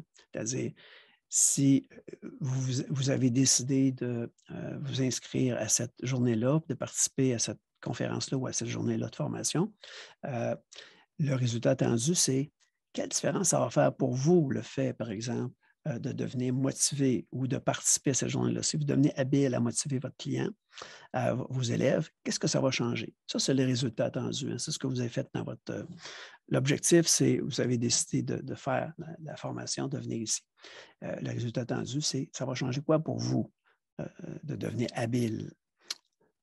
C'est un peu ça le résultat attendu. Donc, l'idée avec la personne qui vient, qui veut, par exemple, qui se déplace, qui vient dans votre cours parce qu'elle va avoir quelques sous supplémentaires, ça va changer quoi pour toi d'avoir ces quelques sous supplémentaires-là? Ça, c'est le résultat attendu. Ah, ben, si j'ai quelques sous, ça va me permettre d'acheter un peu de cigarette, ça va me permettre peut-être d'acheter quelques petites affaires spéciales ou de me gâter un petit peu. Puis, puis de te gâter, ça va changer quoi pour toi? Donc, on pose quelques questions comme ça sur ce que ça va changer dans leur vie pour préciser un résultat attendu. Pour développer une bonne alliance, c'est important de parler des compétences de la personne, de ses succès et de ce qui est important. Si vous voulez développer une bonne alliance, parlez des forces de la personne. Parler des problèmes, ce n'est pas très vendeur pour créer une bonne alliance avec la personne. Si vous voulez faire ami avec quelqu'un, la meilleure façon de devenir ami avec quelqu'un, c'est de lui poser des questions sur ce qu'elle est bonne, sur quoi elle excelle, c'est quoi ses succès, qu'est-ce qui est important, c'est quoi ses valeurs, c'est quoi qui est important. Vous avez pas mal plus de chances que la personne vous réponde. Surtout dans un contexte non volontaire. Un contexte non volontaire où les personnes ne sont pas là nécessairement pour les bonnes raisons. Parler des compétences et des succès, ben, c'est la meilleure garantie pour commencer une bonne alliance, la personne. Et la position de ne pas savoir. La position de ne pas savoir, c'est ce que vous avez pratiqué aussi dans l'exercice sans que je vous le dise. Pourquoi? C'est-à-dire, la position de ne pas savoir, c'est le contraire d'être un expert. L'expert, hein, c'est souvent ce qu'on voit, par exemple, dans des films ou dans les téléséries, quand on rencontre un psychologue ou un intervenant en relation d'aide, la personne s'assied, écoute la personne, elle fait quelques commentaires, puis elle donne des conseils. Hein, voici ce que tu vas faire pour régler ton problème. Ça, c'est la position d'expert. La position de ne pas savoir, c'est j'en ai pas d'idée, moi. Comment tu vas faire pour avoir une meilleure vie, pour sortir de la délinquance ou pour sauver du temps. Si tu veux sauver, si tu es en classe parce que tu veux réduire ton temps de détention, j'en ai pas d'idée, moi, qu'est-ce qui va être le plus bien. J'en ai quelques idées, effectivement, peut-être de ce qui va t'aider à sortir d'ici. Mais ce n'est pas à moi à te le dire. C'est toi je sais que toi, en dedans de toi, tu sais c'est quoi les meilleurs comportements à adopter en détention ici, si tu veux sauver du temps de détention. Donc, la position de ne pas savoir, c'est un peu cette idée-là. Je prends pour acquis que la personne a des compétences, elle a les connaissances, elle a l'expertise pour savoir c'est quoi les comportements qu'elle a besoin d'adopter. Donc, souvent, la position de ne pas savoir, on peut mettre d'autres parallèles qui sont d'être un pas derrière la personne, la nouille sympathique ou la position de Colombo, ou être sans agenda. Être sans agenda, c'est-à-dire je n'ai pas d'idée, je n'ai pas d'opinion, je n'ai pas un agenda caché, voici ce qu'on va travailler aujourd'hui. J'en ai pas d'idée. La position de ne pas savoir, ce n'est pas une posture facile pour les intervenants, parce que souvent, ce qui est favorisé beaucoup dans la culture de l'intervention, c'est la position d'expert. Malheureusement, la position de ne pas savoir, bien, ça implique qu'on mette de côté ce sentiment de compétence et qu'on met de l'avant plutôt la position que c'est pas mal plus intéressant de faire confiance dans la personne qui est devant nous. Et cette posture-là, elle est vraiment très utile avec nos clients non volontaires. Quand on est avec des clients, avec des personnes qui sont hyper motivées, la position d'expert, ça ne causera pas trop d'inconvénients. Mais avec nos personnes non volontaires, la position d'expert, habituellement, ce n'est pas la meilleure posture avec ces clients-là parce qu'ils vont rapidement rouspéter à tout ce que vous allez leur proposer. Hein? C'est assez clair. Donc, pour faire confiance, donc, je cherche toujours à partir de l'idée que les attentes ou l'espoir, c'est un facteur important et le 87% du changement vient de la personne. Ça veut dire que je dois développer la foi dans la personne. Si je manque de foi dans la personne, je n'ai pas confiance qu'elle va pouvoir changer, bien, je vais reprendre la position d'expert, je vais lui dire quoi faire. Donc, ça veut dire que la personne, à quelque part, elle est experte du changement qu'elle veut, puis elle est experte des solutions pour réussir à faire les changements qu'elle veut faire dans sa vie. Monsieur Gros-Louis. Les discours, il y a quelque chose qui... Oui, on vous pose une question. On vous demande d'expliquer ce que vous voulez dire par être sans agenda. Être sans agenda. Bon, je vais donner un exemple très concret. C'est un exemple encore tiré de la psychothérapie, là, mais j'ai un peu une expérience dans l'enseignement, là, mais avant, si je regarde un peu comment j'étais avant, je rencontrais mes clients, j'avais déjà un plan de match. Je disais, bon, lui, voici ce que je vais essayer d'y passer aujourd'hui. C'est-à-dire, je vais essayer de le convaincre, il faudrait qu'il fasse tel changement dans sa vie. Ça, c'est avoir un agenda.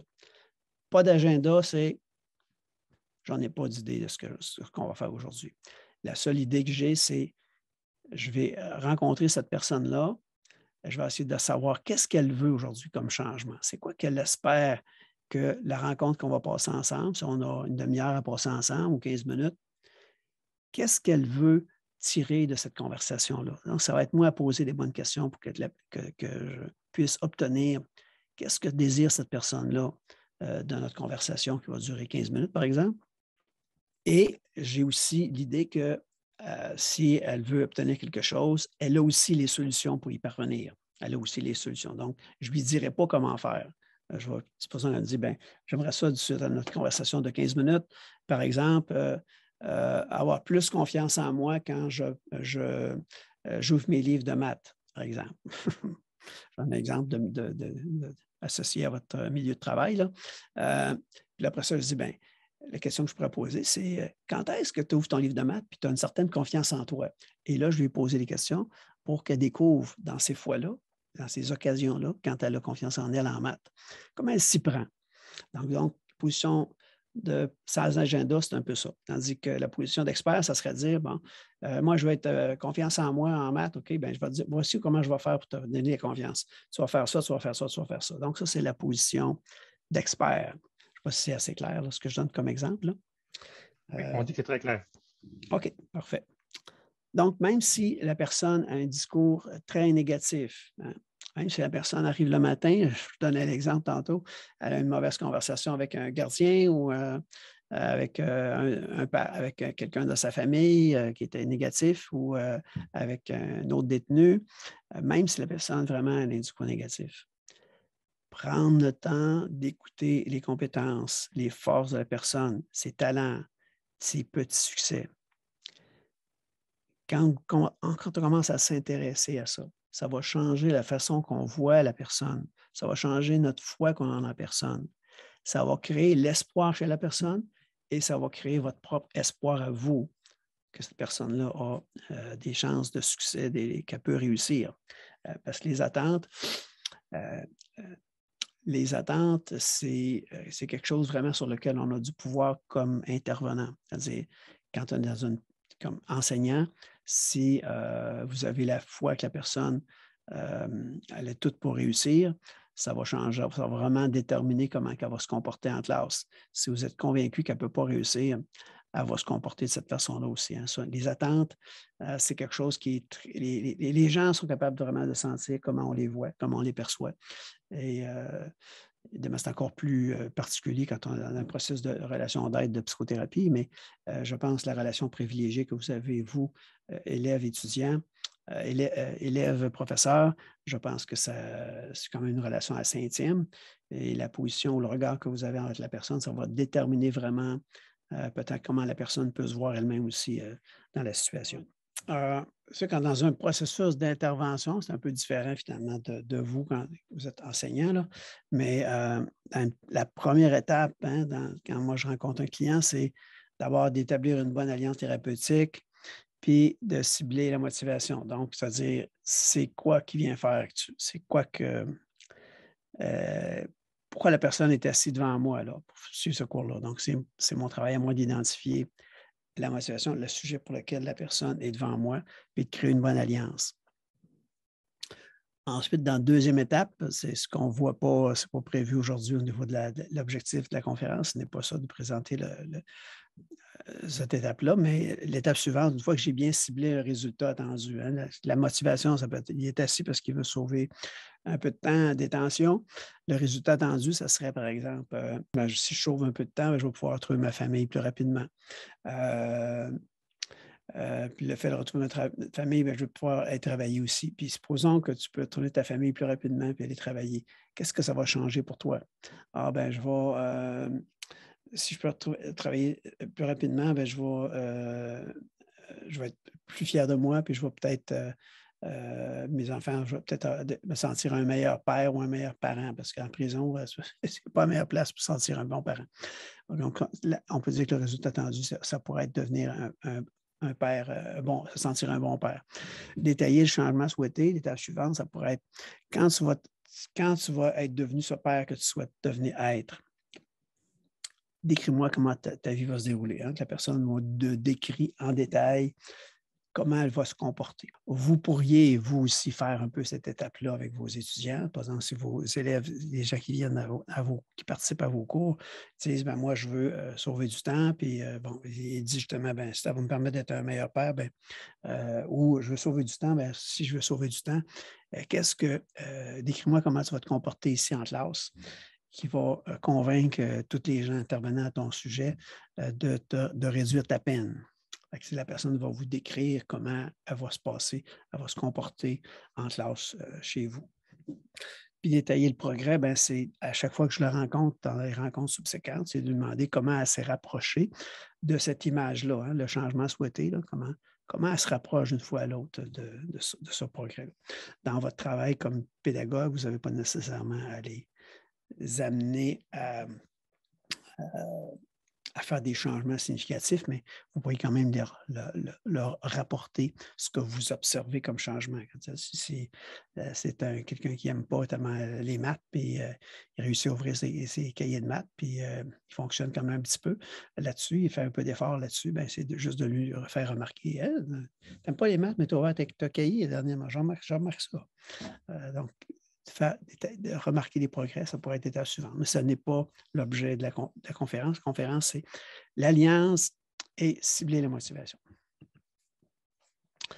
Avant de juger quelqu'un, je chaussais ses mocassins pendant 3 lunes. Hein? 3 lunes, c'est un peu plus que 3 mois, là, mais si on pouvait faire ça avec toutes les personnes qu'on rencontrerait, évidemment qu'on ne serait pas en train de les juger. Hein? C'est-à-dire qu'on serait plutôt admiratif, probablement, de la façon qu'ils se comportent malgré les intempéries, les adversités qu'ils traversent. On serait plutôt admiratif de leurs attitudes, hein, parce que, vous l'avez noté tantôt, vivre en détention au fédéral ou au provincial, fédéral, c'est plus long, là, pendant quelques mois, plusieurs mois ou même quelques années, ben, c'est sûr qu'on n'est pas la même personne qu'à l'extérieur. Donc, validation et 2 genres. Donc, quelques petits mots ici par rapport à la façon d'écouter les personnes, puis la façon aussi de s'adresser à eux. On dit que souvent, l'intervention, c'est que ça se compare à une danse. Hein. Pour danser, bien, il y a 2 jambes. Il y a une jambe qui sert à valider l'expérience de personne, puis l'autre jambe qui est la jambe de l'intervention. Donc, quand je suis avec une personne qui me raconte ou, par exemple, me dit, bien, je pose la question, qu'est-ce qui fait que tu as accepté de te rendre ici, de venir au cours, de t'inscrire à l'école? On va faire une écoute active, on va faire une bonne reformulation de ce que la personne me dit. Ben, je dis parce que je veux sauver du temps. Non, parfait. Donc, on va même la féliciter de ça. Donc, toi, tu es quelqu'un qui est proactif, tu ne laisses pas aller les choses comme ça. Tu veux être actif pour que les choses changent dans ta vie, puis tu veux réduire ton temps. Je te félicite de ça. Donc, une espèce de petit regard positif. Moi, c'est ce que je rajoute un peu ma validation. Hein. Donc, je vais reformuler l'intention de la personne de dire, ben, tu viens ici pour sauver du temps, mais c'est quand même positif. Moi, je vais voir ça positif en utilisant les mots du client. Et la jambe gauche, la jambe de l'intervention, ben, je vais poser une question pour essayer d'amplifier sa motivation. Donc, la question que je pourrais poser à cette personne-là qui me dit qu'il vient sauver du temps. Qu'est-ce que tu espères que ça puisse faire comme différence dans ta vie, hein, le fait de sauver ce temps-là? Qu'est-ce que ça va changer dans ta vie, le fait de prendre cette initiative-là et de pouvoir sauver du temps? Et je veux savoir, c'est quoi le résultat attendu? Qu'est-ce que la personne recherche derrière ça? Si la personne ne répond pas à vos questions, 2 options, soit vous manquez de validation, soit votre question n'est pas appropriée. Donc, je reviens toujours là-dessus. Quand le client ne collabore pas ou ne répond pas ou il y a de la résistance dans la discussion que vous avez avec la personne, bien, j'ai toujours pour moi dire, c'est ma faute à moi. Donc, soit que je n'ai pas fait de bonnes reformulations du client ou je n'ai pas posé une question qui favorisait la conversation.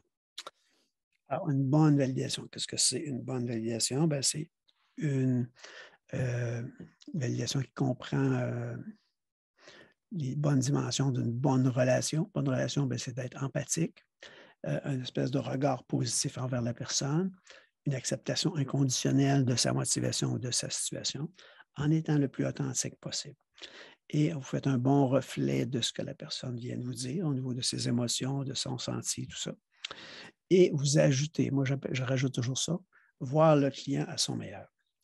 Même si ce matin-là, il n'est pas à son maximum parce qu'il est frustré ou peu importe, toujours voir cette personne-là, elle a des bonnes raisons d'être frustrée et de ne pas se laisser atteindre par l'attitude de la personne qui est devant vous. Donc, toujours dire si malgré son humeur, sa mauvaise humeur, elle est dans le bureau, elle est dans la classe avec moi, donc elle est motivée à quelque chose. Toujours voir ça, toujours voir le positif de ce qui est dans la situation. Et le plus possible, utiliser les mots de la personne plutôt que vos mots quand vous faites des validations avec la personne. Et une bonne question, qu'est-ce que c'est une bonne question? C'est une question est toujours connectée avec le résultat attendu. Le résultat attendu, bien, vous l'avez expérimenté tantôt dans l'exercice que je vous ai fait faire. Hein, le résultat attendu, bien, c'est après avoir posé 2, 3 questions, qu'est-ce que ça va changer pour vous, quelle différence ça va faire? Bien, on a un résultat attendu. Hein. Vous avez un peu obtenu le résultat attendu que vous espériez de la conférence aujourd'hui. Donc, avec vos élèves, vous pourriez, une bonne question, ça pourrait être de poser quelques questions dans cet esprit-là. Supposons que, sauf du temps, quelle différence que ça va faire pour toi, 1 ou 2 fois, pour avoir une idée un peu de ce que la personne désire. Une bonne question, c'est toujours dans les capacités de la personne d'y répondre. Donc, on n'essaie pas de poser des questions trop compliquées. Une réponse que vous ne connaissez pas. Si vous connaissez la réponse, ce n'est pas une bonne question. Hein. C'est exemple d'une question que vous connaissez la réponse. Est-ce que votre épouse aime ça quand vous êtes en prison ou quand vous consommez de l'alcool? On sait à peu près quelle est la réponse. Évitez ce genre de questions-là parce que c'est toujours des questions qui sont tendancieuses, qui suggèrent à la personne de faire des changements dans sa vie. Une bonne question, c'est toujours une invitation. Donc, elle répond toujours à une des règles de politesse. La personne est toujours libre d'y répondre ou non. La personne peut choisir de ne pas y répondre parce qu'elle a besoin de réflexion. C'est parfait. N'oblige pas la personne à faire quelque chose. Quelques mots par rapport à ça. Une question d'action, c'est, posant, la personne dit, je veux sauver du temps.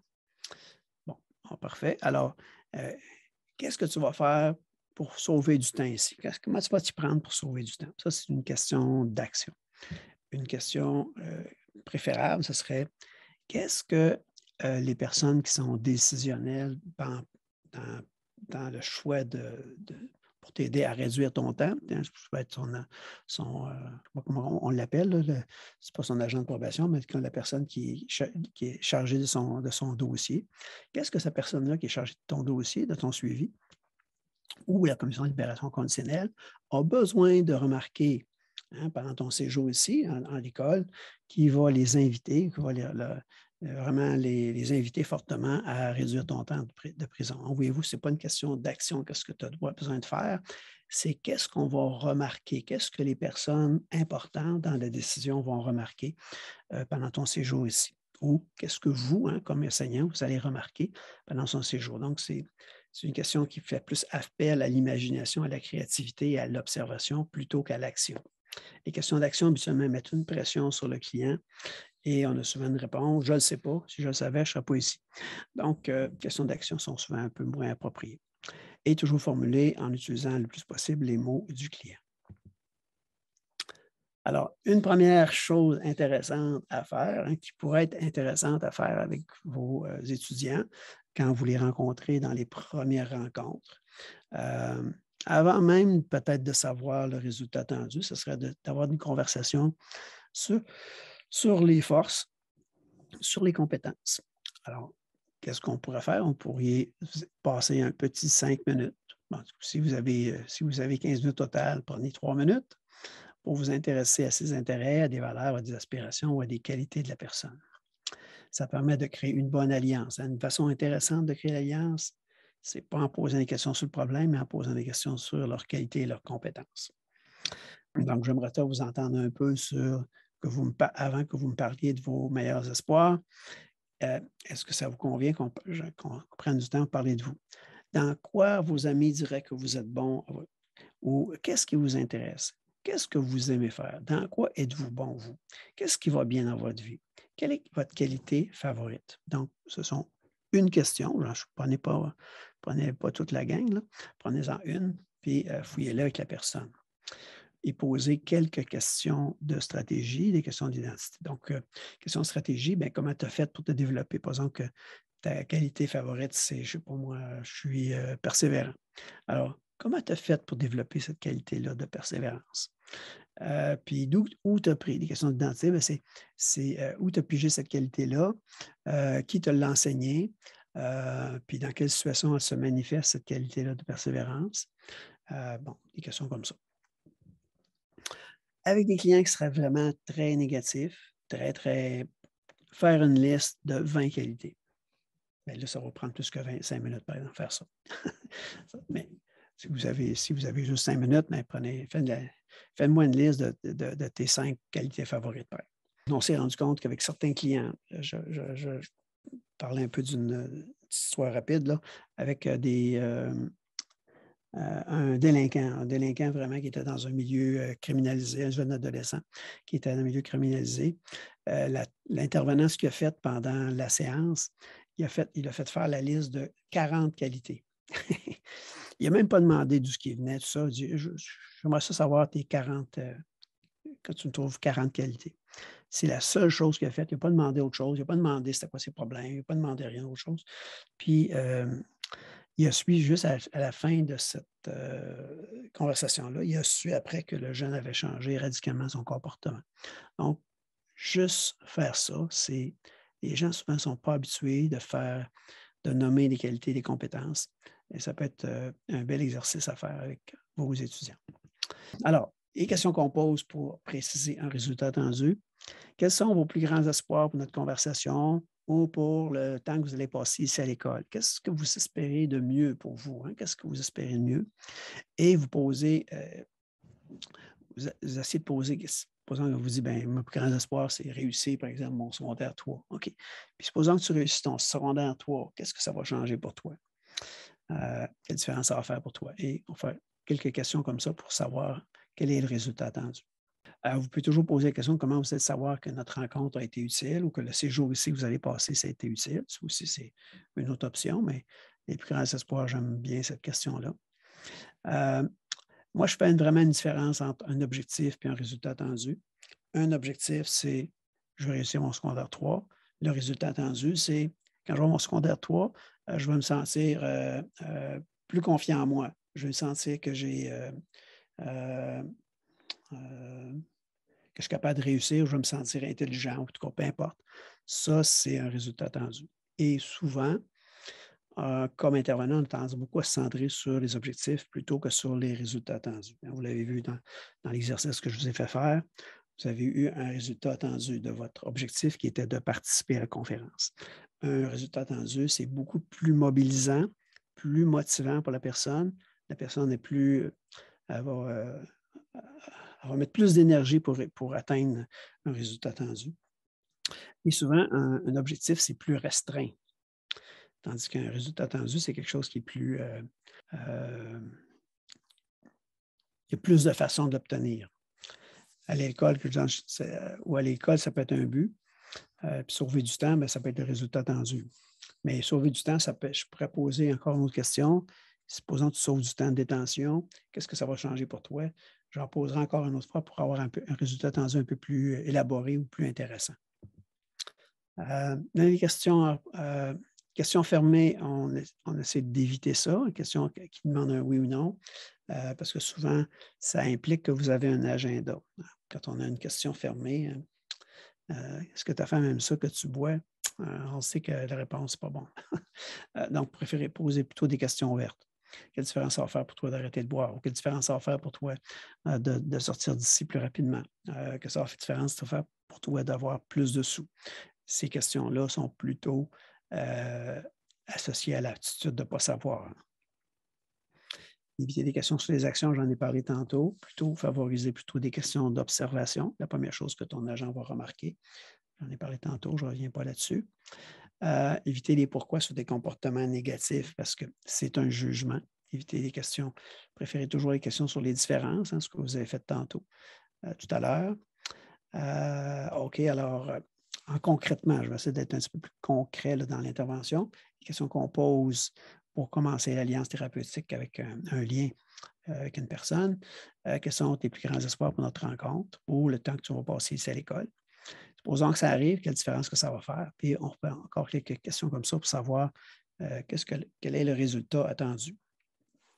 Donc, on essaie de poser des questions sur les différences jusqu'à temps qu'on trouve un espoir qui est significatif ou un résultat attendu qui est significatif pour la personne. Donc, avec vos clients non volontaires, ça se peut que ça marche, mais j'aurais tendance à penser que ça ne marchera pas souvent, cette première option-là. Parce que souvent, ils viennent souvent de façon non volontaire, donc souvent, ils sont dans un système qui les invite à aller à l'école ou qui leur met de la pression pour aller à l'école, pour qui son agent il lui a dit ben ça serait bon que tu ailles à l'école, ça serait bon pour ton dossier. Donc, mais ça se peut finalement qu'il vient à contre-cœur en classe.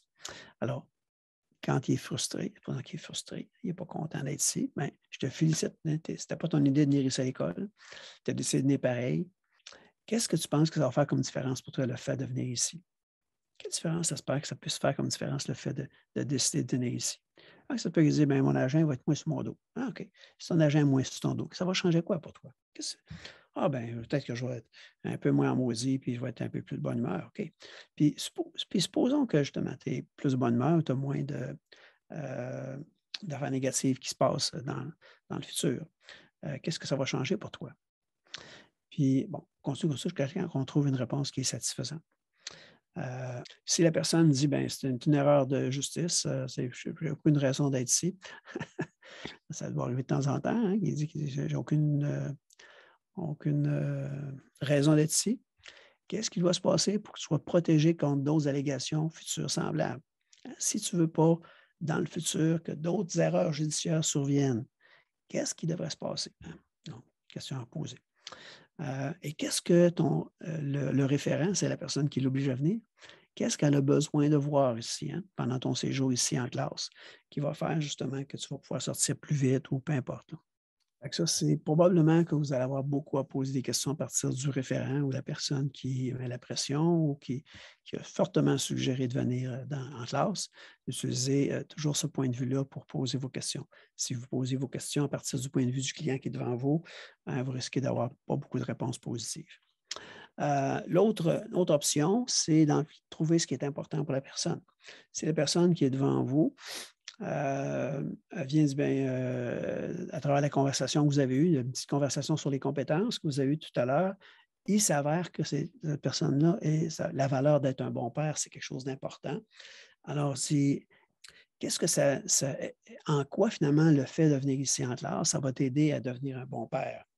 Quelle différence que ça va faire pour toi, par exemple, le fait de venir ici en classe? Et comment être un bon père, ça peut faire une différence? Comment le fait de venir ici en classe, ça va t'aider à devenir un bon père. Et quand tu vas devenir ce bon père-là, qu'est-ce que ça va changer dans tes relations avec ton enfant, avec ta famille, ou quelle différence que ça va faire avec le système judiciaire? Donc, la personne peut voir que si je viens en classe, ça va m'aider à avoir plus de discipline. Puis avec mes enfants, je vais développer de la discipline. D'avoir de la discipline, comment ça va t'aider dans tes relations avec le système de justice? Ah, bien, si je suis plus discipliné, mon agent de probation va être moins sur mon dos, etc. Donc, voyez-vous, tous des liens qu'on peut faire comme ça avec la personne. S'assurer qu'elle a une bonne motivation. Si la personne veut être un bon père, par exemple, c'est ça le résultat attendu. 10, tu es prêt à tout faire pour devenir un bon père, puis le contraire, où tu en es là-dessus, sur une échelle de 1 à 10. Si le score est en bas de 6, habituellement, probablement que le résultat attendu n'est pas assez significatif, la personne n'est pas assez mobilisée pour ça. Donc, ce qu'on fait, on continue à converser avec la personne pour trouver un résultat attendu qui va être plus attractif pour la personne. Détailler le futur souhaité. Ça, c'est l'étape suivante. Une fois qu'on s'est entendu que le résultat attendu, c'est d'être un bon père, on demande à la personne de se décrire une journée du matin jusqu'au soir où elle est devenue un bon père. Ça, je ne mets pas l'accent là-dessus parce que ce n'est pas l'objet de la conférence aujourd'hui. Alors, un exemple de conversation qu'on pourrait avoir avec une personne, c'est quoi tes meilleurs espoirs? Je veux que l'approbation sorte de ma vie. Supposons qu'elle accepte de sortir de votre vie. Qu'est-ce qu'elle va remarquer chez toi? Voyez-vous la façon que la question est posée? Ce n'est pas qu'est-ce que tu vas faire, qu'est-ce qu'elle va remarquer? Elle va remarquer que je suis un bon étudiant, que je veux changer ma vie. Et qu'est-ce que vous allez faire alors quand supposons elle va remarquer ça? Je vais être plus calme et plus poli avec mon agent. Et comment il va réagir si tu es plus calme? Je ne sais pas, peut-être qu'il va me faire un peu plus confiance. Est-ce que tu serais content de cette confiance-là? Ou comment tu vas lui montrer que tu as cette confiance-là en toi? Je vais me sentir une bonne personne. Est-ce que tu serais satisfaite de ça? Oui. Donc, on a un résultat attendu, c'est me sentir une bonne personne. Je donne un exemple qui est vite fait, là.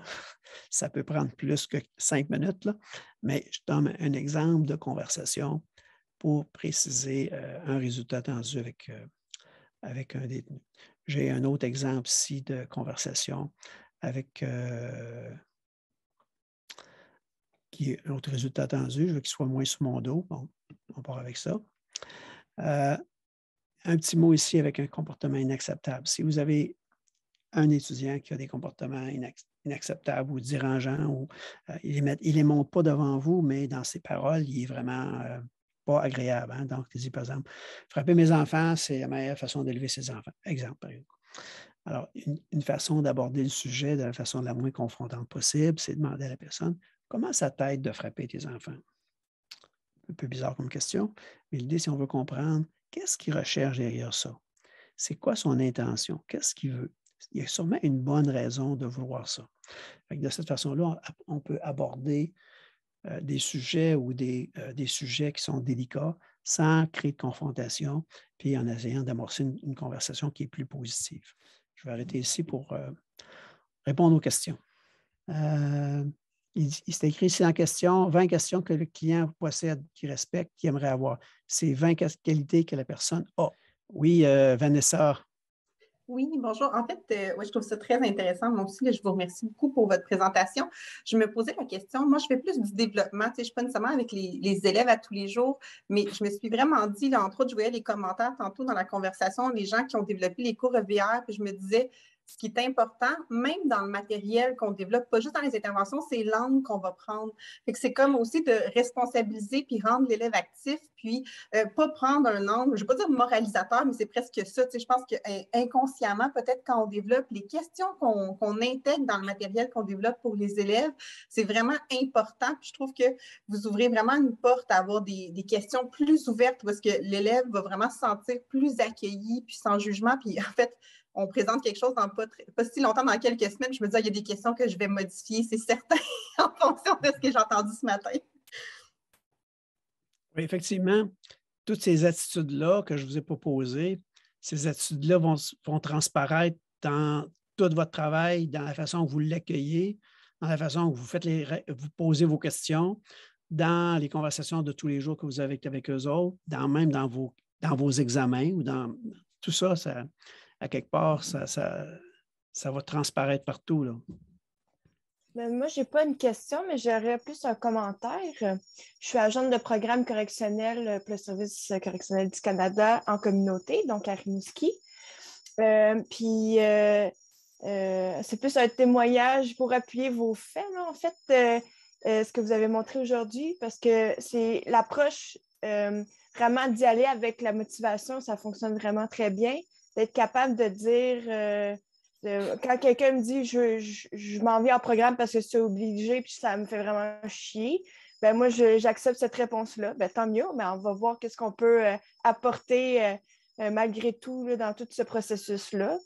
Puis dans les premières séances, nous, on leur fait identifier leurs forces aussi personnelles. Puis on le voit que ça change. Tout d'un coup, ils se rendent compte qu'ils ont beaucoup de force, puis c'est axé sur le positif. Fait que ça amène aussi l'alliance. Puis moi, je leur mentionne, je vous pose la question, mais si vous ne voulez pas y répondre, vous n'y répondez pas, mais ils répondent tout le temps, finalement. Même si au début, ils ne voulaient pas répondre. Fait que c'est juste pour appuyer vos propos, ça fonctionne vraiment bien. Puis c'est beaucoup plus agréable pour l'intervenant aussi de fonctionner de cette façon-là. Oui, c'est une approche qui est anti-burnout. Quand on est capable de l'appliquer à 100%, on ne peut pas se brûler parce qu'on n'a pas le poids de la responsabilité de créer le changement chez la personne. C'est vraiment ma responsabilité, c'est de créer un bon lien avec la personne puis de mettre en évidence ses qualités, ses compétences. De cette façon-là, c'est la personne qui, elle, décide si elle collabore ou non. Elle peut décider de collaborer, elle peut décider de ne pas collaborer. Merci beaucoup. C'est ça, tantôt, j'avais deux petites questions. La première, c'était quand tu disais que la réaction de l'élève ou du client, c'est en fonction de ce qu'on dit. Mais je l'avais vu dans d'autres théories de communication que ce n'était pas vraiment ça. La personne va réagir de même, peu importe que ce soit toi ou que ce soit un autre, si c'est la même question, il va avoir la même réaction.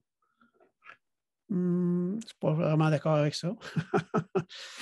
Je crois pas. Moi, je pense que l'attitude qu'on a, ça va vraiment conditionner la réponse qu'on va avoir. Je pourrais poser exactement la même question. Puis si j'ai une attitude un peu condescendante, je vais avoir une réponse un peu de résistance. Si j'ai une attitude vraiment aimante ou collaborante, je vais avoir une réponse vraiment plus positive de la personne. J'ai beaucoup de misère à accepter ça que que la réponse de l'autre, c'est toujours la réponse peu importe ce que je vais dire, elle va réagir d'une certaine façon. J'ai beaucoup de misère à croire ça. Ah, non, attends, je me suis peut-être mal exprimé. Ce que je veux dire, c'est que que ça soit un mot ou que ça soit un autre. Je veux dire, la personne, dans le fond, je ne suis pas responsable de comment elle réagit. Elle va réagir comme ça parce qu'elle réagit comme ça. OK. Ben, ça se peut finalement qu'un matin, la personne se lève de mauvais poil parce que ma journée a mal commencé. Je peux avoir une bonne attitude puis poser une belle question, par exemple. Ouais, puis je peux même faire un compliment. Ouais, félicitations d'être venu ici aujourd'hui. Puis là, elle répond frustrée. Hein? Ça se peut. Je ne sais pas si c'est un exemple qui fait du sens pour toi. Là. Fait que là, je peux dire, est-ce que moi, j'ai provoqué la frustration de la personne? Je pourrais me poser la question. Mais là, je peux dire, mais je veux quand même la poser quand même. Est-ce que j'ai fait quelque chose pour provoquer ça? Moi, je vais tendance à me dire, oui, probablement que j'ai fait quelque chose pour provoquer ça. Alors, qu'est-ce que je vais faire? Bien, je vais dire, OK, donc peut-être que je t'ai peut-être pas posé une bonne question. Je veux savoir, là, je comprends qu'un matin, tu es très frustré. Je veux savoir, qu'est-ce qui fait que malgré ta frustration, tu as décidé de venir quand même ce matin en classe? OK. On va voir qu'est-ce qu'il va me répondre. S'il me répond encore frustré, je vais dire, je vais essayer de comprendre qu'est-ce que j'ai pu faire pour expliquer la frustration. Mais j'ai tendance, moi, à dire quand j'ai des réponses désagréables, par exemple, de non-collaboration, que probablement que j'ai contribué d'une certaine façon à ça. OK. Fait que ça, toi, dans le fond, tu restes tout le temps dans le positif, puis tu focuses là-dessus pour justement faciliter la relation. Puis... Oui. OK. Ça, puis tantôt, l'autre question, c'était par rapport à la motivation. Tu disais que ceux qui venaient qui étaient non volontaires versus ceux qui venaient qui étaient volontaires, en fin de compte, ça donnait le même résultat. Mais ça, c'est parce que j'associais ça un petit peu avec motivation intrinsèque et extrinsèque. Là, fait que ça faisait des sparks un peu dans ma tête. Oui. Effectivement, selon les données de recherche, il n'y a pas de différence. Si on compare les gens qui vont dans le centre de traitement en dépendance ou des gens qui vont en violence, là, quand on regarde le taux de changement ou de succès, de progrès de ces personnes-là, il n'y a pas de différence entre les gens qui viennent de motivation intrinsèque ou extrinsèque. Tout ça pour dire, comme je l'ai dit tantôt, qu'on ne devrait pas mettre de qualificatif sur le type de motivation. Ils sont motivés. Peu importe la motivation, ils vont changer. OK. Merci. Oui, Nicole. Oui, bonjour. En fait, c'était plus un commentaire. Moi, j'enseigne l'intégration sociale. Je me sers beaucoup de certaines de ces stratégies-là, ne serait-ce que pour les qualités. Mais je viens d'apprendre plein d'autres stratégies qui vont m'aider encore plus. Merci beaucoup. Merci beaucoup. C'est gentil. On a beaucoup de réponses positives ou de commentaires positifs à ce que vous présentez. Oui. Est-ce qu'il y a d'autres questions, observations, même oppositions? Peut-être que vous pouvez vous opposer à dire ce que j'ai dit. Peut-être que ça n'a pas d'allure. Là. Oui, il y a un commentaire ici qui m'interroge. Peut-être que la personne peut prendre la parole. Monsieur ou Mme Giguère qui dit 50% de la communication passe par le non-verbal, donc en désaccord. Là, je ne me souviens plus du contexte. Là. Ah, en désaccord, OK, oui. Oui, en fait, en désaccord avec l'intervenant, la personne qui parlait avec vous. Je suis en accord avec vous, M. Gros-Louis, c'est parce qu'on disait que peu importe la personne, la manière que c'était les mêmes mots à être recevoir de la même façon. Mais je pensais qu'il y a beaucoup de l'attitude qui est reflétée en arrière, beaucoup de la personne en arrière qui va avoir un impact sur comment ça va être reçu de la personne. C'était en accord avec ce que vous disiez. Là. Merci. Merci pour les éclaircissements. Moi, là, je suis vraiment en accord avec vous, puis je veux que vous sachiez que je trouve que c'est très, très important en ce moment que les mentalités changent, comme vous dites, puis on est dans une période d'évolution à ce niveau-là. Puis, surtout en milieu carcéral, c'est vraiment un autre monde. Mais moi, dans mon expérience, en tout cas, je ne sais pas, au début, quand je suis arrivée en milieu carcéral, j'étais peut-être plus sur la défensive ou peut-être pas, je ne sais pas. C'est un nouveau milieu, on s'habitue à ça. Puis, je me rends compte dans mon expérience, comme les autres qui partagent, que votre vision, ben, vous n'êtes pas le seul à avoir une vision de ce type-là. Là. De plus en plus, les mentalités évoluent. Mais je crois fermement, dans mon expérience, que c'est la meilleure façon d'aider ces gens-là, puis de nous aider nous-mêmes aussi. Je crois que c'est un travail partagé. Je suis tellement d'accord avec ça. Tu sais, je crois que comme intervenant ou enseignant, on apprend autant, sinon plus, que les personnes avec qui on travaille. Puis je crois profondément que justement de mettre l'accent sur ce qui est positif dans cette personne-là, ses qualités, s'intéresser à elle, c'est la meilleure façon. Je crois que quand on met le focus sur quelque chose dans la vie ou chez quelqu'un, ben c'est ça qui prend de l'importance. Donc, effectivement, si on mise sur le négatif, sur ces problèmes, ben ça donne encore plus d'importance aux problèmes, on n'en sort pas. En tout cas, je suis vraiment heureuse que dans les milieux carcéraux de nos jours, qu'il y ait cette évolution-là qui se fasse. Je crois que c'est la meilleure façon d'aider ces gens-là à pouvoir retourner en société, dans leur famille, d'une façon respectueuse le plus possible. Voilà. Merci. Puis je pense que vous avez, c'est un bon commentaire, puis je pense que c'est d'autant plus difficile à cause du milieu. Hein.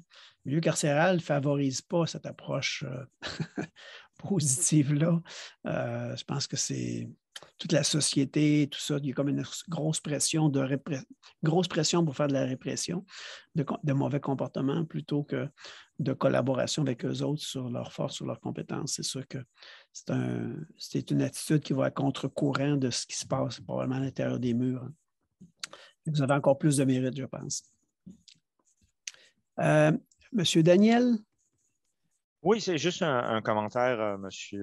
Gros-Louis. Je ne sais pas si vous vous en souvenez, là, mais j'avais suivi votre formation il y a quelques années quand je travaillais avec des populations itinérantes avec Projet Logement Montréal. Ça fait très longtemps de ça. Mais je peux vous dire, pour travailler depuis une vingtaine d'années avec des populations désaffiliées, là, autant des détenus, ex-détenus que populations itinérantes, cette approche-là, c'est vraiment une approche magique. Là. Ça change les résultats au bout de la ligne. Puis ça apporte quelque chose que je dis souvent, c'est que le succès, il appartient à la personne qui est devant nous. Il n'appartient pas à l'intervenant. Il ne faut pas... Les échecs, les succès ne nous appartiennent pas. Ils appartiennent à l'autre personne. Puis cette approche-là permet d'y faire comprendre plus rapidement que son succès et son échec, c'est à lui qui appartient. Merci beaucoup. Je ne me rappelle pas de vous, malheureusement. Je ne vous en tiendrai pas rigueur, M. Gros-Louis. Moi, je voulais faire juste un commentaire. Mon nom, c'est Brigitte Champeau. Je travaille à Cowansville. Faire un commentaire sur le fait que il ne faut jamais perdre d'espoir quand on travaille avec un élève. Nous, c'est des détenus, là, évidemment, parce que des fois, on peut recevoir le même élève une fois, 2 fois, 3 fois. Ils abandonnent, ils reviennent. On essaie de travailler avec les personnes qu'ils sont.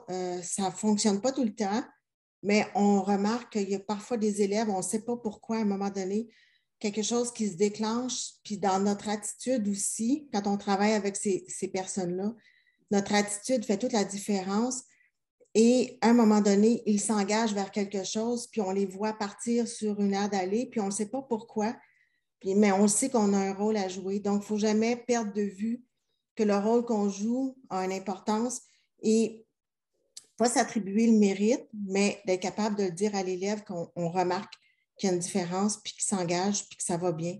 Donc, ça, c'était le commentaire. Moi, c'est ce que je remarque, puis on n'est pas capable d'identifier qu'est-ce que c'est, mais on fait partie quand même de ça. Effectivement, voilà. Peut-être que l'attitude positive que vous avez eue avec cet élève-là, la première fois qu'il est venu en classe, même s'il a fait juste 2 semaines, cette petite chose-là positive que vous avez installée a peut-être fait germer une petite graine suffisante pour qu'il vienne une 2e fois. Puis c'est juste la 3e fois que là, tout le succès explose finalement. Là. On ne sait jamais finalement qu'est-ce qu'on fait si ça a des résultats immédiats ou c'est qui vont être dans quelques années. Et c'est la raison pour laquelle on mise beaucoup notre équipe de travail sur le fait d'être toujours positif, peu importe la réaction du détenu face à l'école, de toujours miser sur qu'est-ce qui fait de positif, puis dire, ben là, je comprends que tu veux quitter l'école, ça me fait de la peine, mais je le sais qu'à un moment donné, ça risque de faire son chemin. Et l'expérience positive, des fois, c'est la première fois là, par rapport à l'école. Merci. Merci pour les commentaires. Il y a quelqu'un qui dit dans le chat, vous posez des questions ou d'intervenir avec nos clients comme nous aimerions que l'on travaille avec nous-mêmes. Je pense que, effectivement, très bon commentaire. Alors, en conclusion, créer un lien de forte qualité, hein, en partant du point de vue, puis en utilisant sa motivation, puis en validant ses mots le plus possible. Cibler la motivation de la personne, puis prendre le temps de l'amplifier. Prendre le temps de l'amplifier, c'est de poser des questions. Qu'est-ce que ça va changer? Quelle différence que ça va faire? Connecter avec la personne, mais surtout avec ses forces, ses succès et sa résilience. Ça, c'est fondamental. Vous l'avez dit, je pense que je n'invente rien. Découvrir les choses, les personnes qui sont importantes pour elle, d'avoir des conversations avec ces personnes-là, je pense que ça va être gagnant. Croire en elle puis la traiter en expert. Ça veut dire de ne pas faire confiance à vos idées et de faire confiance aux idées de la personne qui est devant vous. Vous l'avez mentionné tantôt, je pense que c'est des bons ingrédients pour le succès. Alors, j'ai terminé ma présentation. Il est 11 heures pile. Merci beaucoup de votre invitation, de m'avoir invité pour cette conférence-là. J'espère que le temps que j'ai passé avec vous puisse faire une petite différence dans la vie des participants. Bien, merci à vous dans les commentaires, hein, de beaux commentaires. Merci beaucoup, c'est apprécié. C'était riche et très intéressant. Donc, on le voit, ça défile, ça défile. Merci. Merci beaucoup. Au plaisir.